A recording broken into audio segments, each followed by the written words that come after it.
याला बी तुम्ही असं काढू शकता. अच्छा.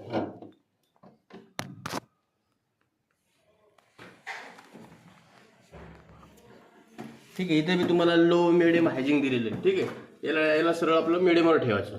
ठीक आहे. याच्यामध्ये ब्रेड वगैरे जे असतील आपले याच्यामध्ये तुम्ही ठेवू शकता. पनीर वगैरे समजा ठेवायचं असेल तुम्ही याच्यात तुम्ही याचं काही वायरिंग वगैरे काहीच नाही दिसायला लागलं. कसं होतंय? कारण याला काहीच नाही करंट. नाही तसं नसतं. ही जी कूलिंग येते ना आपली, हे कूलिंग किती ठेवायची आतमध्ये कुठून ते हिशोब बनवलं. बाकी बाहेर पास होत. बाहेरपासून असं येते. ठीक आहे. त्याला पण मीडियम ठेवायचं. मिडियमवर राहू द्यायचं त्याला. ठीक आहे. भाजी काही वगैरे ठेवायचं तुम्ही ठेवू शकता याच्यामध्ये.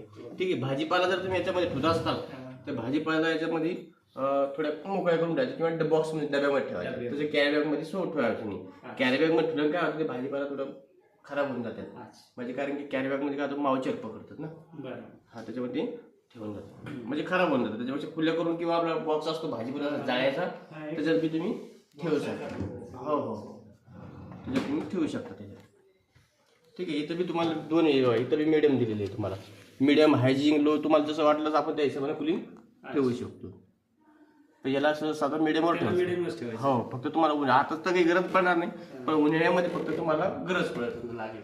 हाय करावं लागेल. मग मिडियमवर कंटिन्यू करायचं. वर तुझं हाय केलं समजा, इकडे करायचं काम नाही. बरं, याच्यावरती हे मला दिसना कुठं की किती लिटरचं आहे म्हणून.